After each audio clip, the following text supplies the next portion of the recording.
Unlock talents YouTube ప్రేక్షకులకు స్వాగతం, సుస్వాగతం. నేను ఈశ్వర ప్రగడ హరిబాబు, హైదరాబాద్లో తెలంగాణ హైకోర్టులో అడ్వకేట్గా ప్రాక్టీస్ చేస్తున్నాను. గత ఇంటర్వ్యూల్లో నేను వివరించాను, భారతదేశం అంటే సోవరెన్ డెమోక్రటిక్ రిపబ్లిక్ అని. రిపబ్లిక్ అంటే ఎన్నికైనా లేదా నియమితుడైనటువంటి రాష్ట్రపతి పరిపాలించే దేశము అని. సర్దార్ వల్లభాయ్ పటేల్ కానీ, ఆనాటి మొట్టమొదటి రాష్ట్రపతి. కానీ వీరందరూ ఏంటంటే బారిస్టర్స్. నన్ను చాలామంది అడుగుతారు, వాళ్ళందరూ బారిస్టర్లు, సుప్రీంకోర్టు అనేక సందర్భాలలో వీటిని సమర్థించింది, మీరు ఎలా వీటిని కాదంటారు అని. అది కూడా నన్ను తీవ్రమైనటువంటి ఆలోచనకు గురి చేసి చరిత్ర తీసి చదవటం మొదలుపెట్టాను. మీకు తెలుసు కదా, అంటే మనకు 1947లో స్వాతంత్రం వచ్చింది. అప్పుడు మనకు రాజ్యాంగం ఉందా? లేదు. అది ఎలా ఉంటుందో కూడా తెలియదు. అందువల్ల ఏమైందంటే, జవహర్లాల్ నెహ్రూని ప్రధానమంత్రిగా lord mount baton, last British viceroy in India, ప్రమాణ స్వీకారం చేయించాడు రాజ్యాంగ సభలో. సేమ్ ఇంగ్లాండ్ విధానంలో, ఇంగ్లాండ్లో అంతే కదా, ప్రజలు పార్లమెంటు మెంబర్లను ఎన్నుకుంటారు, వాళ్ళు ప్రధానమంత్రిని ఎన్నుకుంటారు, ప్రధానమంత్రి పరిపాలన చేస్తాడు, ఎన్నికైన రాష్ట్రపతి ఉండడు. వాళ్ళకి లిఖిత రాజ్యాంగము లేదు. పార్లమెంటరీ కన్వెన్షన్స్ అని వాటిని ఫాలో అవుతారు. దాన్ని west minister style of governance అని అంటారు. కానీ మనకు 1950లో రాజ్యాంగం వచ్చింది. అప్పటి వరకు జవహర్లాల్ నెహ్రూ గారు ప్రధానమంత్రిగా గొప్ప వైభవంతో వెలుగొందుతున్నాడు. కానీ రాజ్యాంగం తీసి చూస్తే ఏముంది అంటే, ప్రధానమంత్రి కాదు, ఇది రిపబ్లిక్, దీన్ని రాష్ట్రపతి పరిపాలించాలి. ప్రధానమంత్రి ఎన్నిక లేదు రాజ్యాంగం తీసి చూస్తే, రాష్ట్రపతి ఎన్నిక మాత్రం ఉంది. ఇప్పుడు రాష్ట్రపతి ఎన్నిక జరపాలి 1950లో. కానీ అది జరపాలి అంటే నెహ్రూ గారు రాష్ట్రపతిగా పోటీ చేసి గెలిచి ఈ దేశాన్ని పరిపాలిస్తే నాకు ఏ రకమైన అబ్జెక్షన్ లేదు. నెహ్రూ గారే కాదు, అంబేద్కర్ గారు పోటీ చేయొచ్చు, సర్దార్ వల్లభాయ్ పటేల్ పోటీ చేయొచ్చు, మరెవరైనా పోటీ చేయొచ్చు. కానీ దానికి పోటీ చేయాలి అంటే ఏంటంటే, 1947 నుంచి 52 వరకు మన దగ్గర తాత్కాలిక మంత్రివర్గం ఉన్నది. ఎందుకంటే 1952లో మొట్టమొదటి ఎన్నికలు జరిగినాయి. ఈ 5 సంవత్సరాల తాత్కాలిక మంత్రివర్గంలో ఏంటంటే, అంబేద్కర్తో సహా ఈ మహానుభావులందరూ కూడా మంత్రులుగా ఉన్నారు. ఇప్పుడు రాష్ట్రపతికి పోటీ చేయాలంటే ఇందులో మంత్రి పదవిగా, ప్రధానమంత్రిగా మనం రాజీనామా చేయాలి. ఇది రాజీనామా చేసిన తర్వాత రాష్ట్రపతి ఎన్నికలో ఓడిపోతే అది ఉండదు, ఇది ఉండదు. చాలా ప్రమాదకరమైన పరిస్థితి. దీన్ని తప్పించుకోవడానికి ఈ మహానుభావులు, ఈ మంత్రులందరూ కలిసి ప్రధానమంత్రితో సహా ఏం చేశారు అంటే, రాష్ట్రపతిగా బాబు రాజేంద్ర ప్రసాద్ గారిని ఏకగ్రీవంగా నిలబెట్టి వీరందరూ సపోర్ట్ చేసి గెలిపించారు. 70% ఓట్లతోటి ఆయన గెలిచాడు.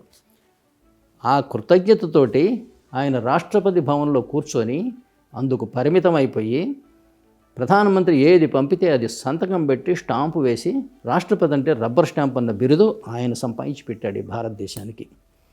అందుకు సహకరించిన వారెవరు? ప్రధానమంత్రి, ప్రథమ మంత్రివర్గం, ప్రథమ ప్రతిపక్షం. దేశానికి ఇంతకన్నా పెద్ద కీడు ఏం జరుగుతుంది భారత ప్రజలు ఆలోచించుకోవాలి. కానీ 30 సంవత్సరాల పాటు అదే రాజకీయ పార్టీ, అదే కుటుంబం పరిపాలించడం వల్ల ఏమైంది అంటే, it has become practice by precedence. ఇది ఒక ఆనవాయితీ కింద మారిపోయింది. 1947 నుంచి 1977 వరకు కాంగ్రెస్ పార్టీ పరిపాలించింది. 77 ఎన్నికల్లో మాత్రమే ప్రభుత్వం కోల్పోయింది. కానీ ఈ తేడా నెహ్రూ కుటుంబానికి తెలుసు, ఇందిరాగాంధీ గారికి. అందువల్ల తండ్రి పరిపాలించినటువంటి సోషలిస్టు, సెక్యులరు, ఫెడరలు, రాష్ట్రపతి బదులు ప్రధానమంత్రి, ముఖ్యమంత్రుల పరిపాలన, దీనిని కొనసాగించడానికి వారు 1976లో ఎమర్జెన్సీ కాలంలో 42వ రాజ్యాంగ సవరణ ద్వారా ఇది పెట్టారు కదా. అంటే అన్ని అధికారాలు రాష్ట్రపతివే అయినా ఆయన మంత్రివర్గం చెప్పినట్టు వినాలి అనేసరికి మీరు అసలు కార్యనిర్వాహకాధికారిని జీరో చేసేశారు. ఇక మెజారిటీ ఒకటే ఉంది, మెజారిటీ ఉన్నవాడే పరిపాలన చేస్తారు. అందువల్ల ఆ రోజు నుంచి ఈ రోజు వరకు కూడా భారతదేశ ప్రజాస్వామ్యం ఒంటికాల మీద కుంటి నడక నడుస్తున్నది. అంతే తప్పితే భారతదేశంలో ఇంతవరకు ప్రజాస్వామ్యం వేళ్ళూనుకోలేదనేది నా అభిప్రాయం. ఎస్ఆర్ బొమ్మాయి కేస్ ఆఫ్ 1994, అందులో గౌరవ సుప్రీంకోర్టు వారు రాష్ట్రాలలో ఎన్నికైన ప్రభుత్వాలు ఉండాలనేది, ఫెడరల్ వ్యవస్థను కాపాడాలని చెప్పడం ద్వారా భారతదేశ ప్రజాస్వామ్యానికి పెనుముప్పు ఏర్పడిందని నేను విన్నవించాను. అట్లాగే మరొక తీర్పు కూడా మీ దృష్టికి తీసుకొస్తా. దీనిని కూడా భారతదేశ న్యాయ వ్యవస్థ సర్వస్వం కూడా దీన్ని ఒక వేదంగా, ల్యాండ్ మార్క్ జడ్జిమెంట్గా పరిగణిస్తారు. అదే కేశవానంద భారతి కేసు.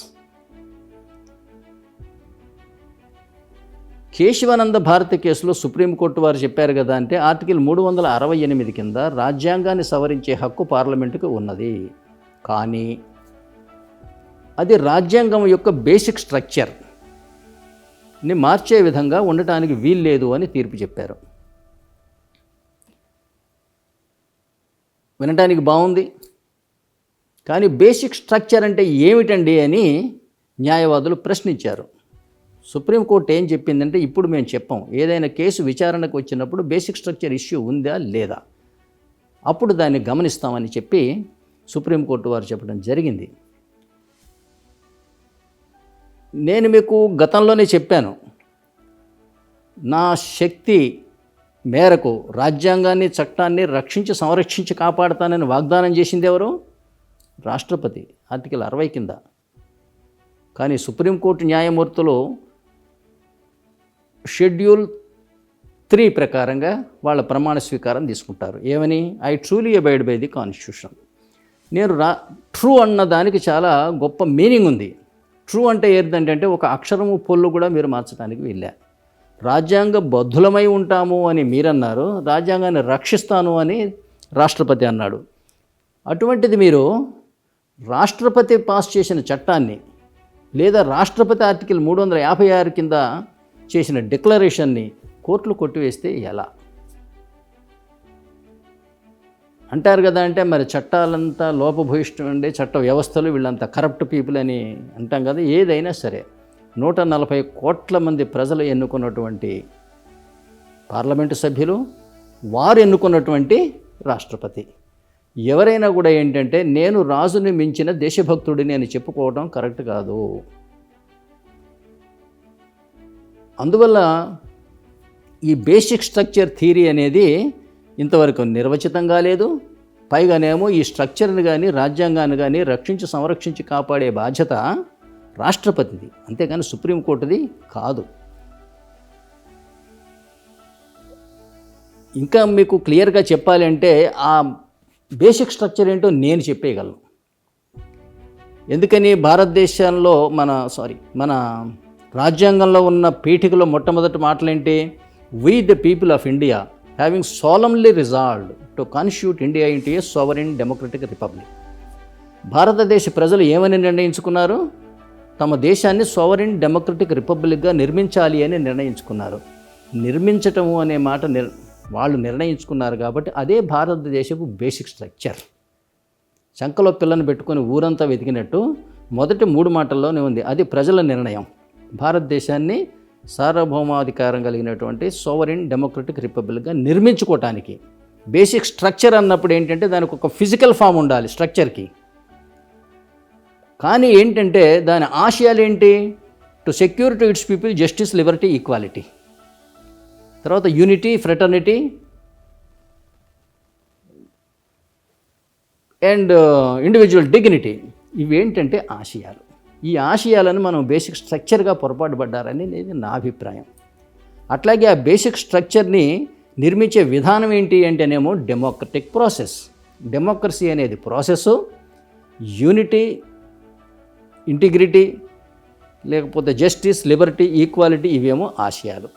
వీటిని మనం బేసిక్ స్ట్రక్చర్గా పొరపాటు పడకూడదు. స్ట్రక్చర్ అంటే physical form. That is only sovereign democratic republic. ఈ వీడియో మీకు నచ్చినట్టయితే లైక్, షేర్, సబ్స్క్రైబ్ చేయండి.